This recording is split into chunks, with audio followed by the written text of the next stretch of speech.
Hey everyone, welcome to Whole Artist Mastery. I'm Marianne Mitchell, and today we're going to be talking about setting up your new studio space and turning the space into a place that you can really feel comfortable, a place that you make friends with. So in my previous episodes, we've been talking about developing your voice, getting connected with your innermost personal expression, and then the process of how to bring that forward through the 4 phases of making art, from reckless abandon to critical analysis to integrating those two, and finally resolution. A huge part of being a whole artist is the physical environment that you're in, and whether you have just a little postage stamp in your house, in a space, in a room, or if you have 1,200 square feet, which is what I have in another studio space, or something like this, which is a separate room from the house that I live in. Whatever it is, whether it's the back of your car. One of my favorite places that I painted when I was just out of college was on the tailgate of my car. That was my studio space. So what's most important is your emotional and physical connection to the place, as opposed to whether it's the right kind of place. The right kind of place is a place that you feel connected to. So I'm going to be making that place here today. And so I have in my little bag of tricks here, this is a Trader Joe's freezer bag. I highly recommend them for carting everything from clothes to groceries to studio supplies. So the very first thing I have here is my paper towels.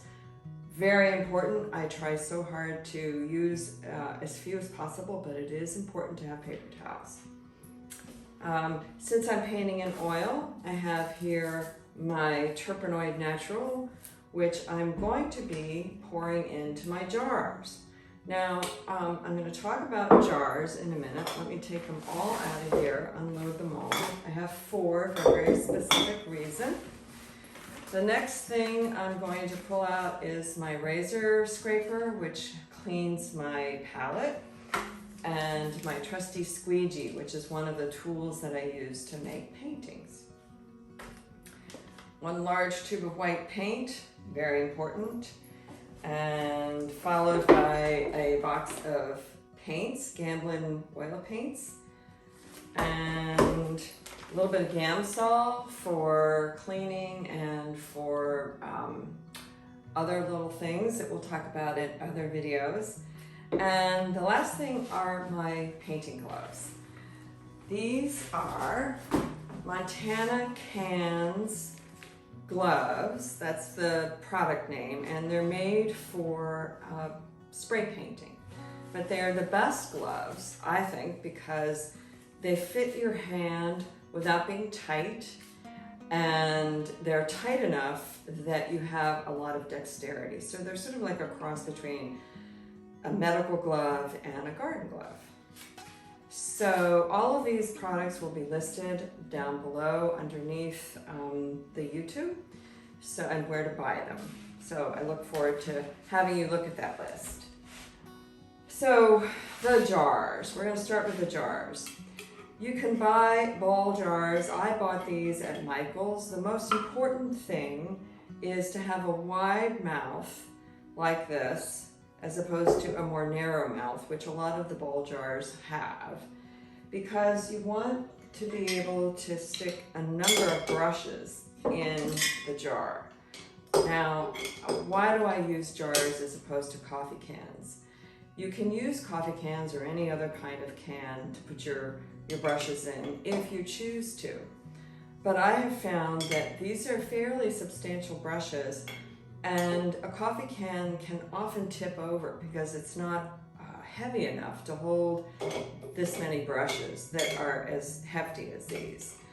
You can put some stones in the bottom of a coffee can. I once put sand in the bottom of a coffee can, and I got the sand all over my palette, and that was a mistake. So I found these glass jars, they're relatively inexpensive, And if you buy a package of ball jars, you can buy them at Target, you can buy them on Amazon. Right now, the only ones I could find at Michael's were these, which are not ball jars. And so I usually have 2 jars for brushes. Since I'm just setting up out here, I'm just beginning my collection of brushes for this studio space. And I may bring some of my other brushes out from my other studio space. So I have 2 jars for brushes, and just in case, for good measure, I have a really heavy glass vase, which I prefer to save for flowers instead of using it for brushes. I'm going to put that over here. The other 2 jars are for putting the cleaning solution in, the Terpenoid Natural, which you can buy at Dick Blick or possibly Jerry's Artorama, and you can also buy it on Amazon. So I use this for cleaning oil brushes because it is a non-toxic, non-inflammable oil paint cleaner and brush conditioner. It's very important to have brush conditioner in your oil brush cleaner, because if it's just purely a soap agent, it will dry your bristles and break them. I know this from personal experience. So I've had to replace a lot of expensive brushes because I wasn't using something that conditioned the bristles. So I also know that in some states, this is hard to buy. I believe California might be one of them. So those of you who are in California, check back with me, or shoot me an email, or find out, do a little research. I believe now California is allowing it into the state. So I'm going to pour a little bit of this in here. You want to make sure you have enough to cover the bristles, but not so much that it goes above the bristles into the crimp. This is called a crimp, because then it seeps into the brush and ultimately will start to crack the handle. Now we're going to talk tables. It's important to have a table that's high enough that you can stand and mix your paint or do whatever you're doing on your table without having to lean over too much. So I went off to IKEA yesterday, and I'm really a fan of these carts that they have, which one side has wheels and the other side is without wheels. They're just the right height, and they're sturdy, and they're made of real wood. That's another important thing, is for you to collect things for your studio space in materials that you like. So I love wood, more so than metal. So it's important for me to have good wood tables and glass and other natural materials. So then I also bought these little wooden boxes, which I kind of wish that I had been able to find them at a thrift store, but my time to go thrifting is about this much. So instead I saw these for $7 at IKEA. So I bought 2 of these that I'm going to put my paints in, and my tape, and a few other things. And if you have a table that's too short, you can always purchase these risers that you can prop the table up on top of and make it the right height for you. The next thing I want to show you is the galvanized trash can.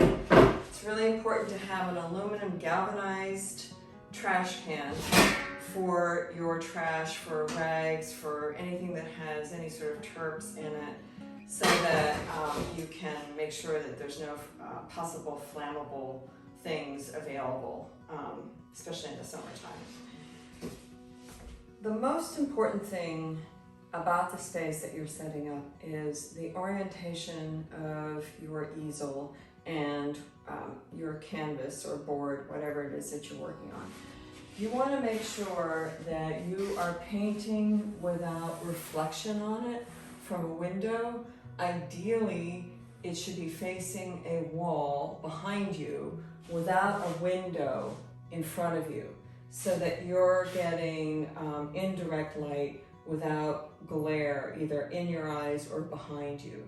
Now, in a space like this where there are windows on all sides except for this wall, it's a little difficult for me to avoid having a window either in front or behind me. So I've tilted this at an angle. So this time of day, which is mid-morning, I'm able to get this direction without glare.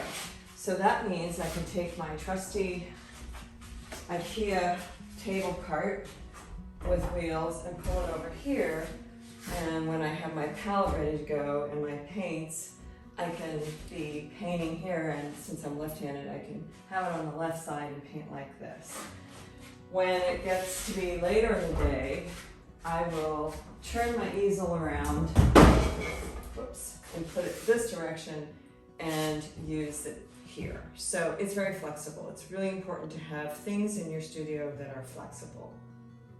So now it's time for me to make friends with my place.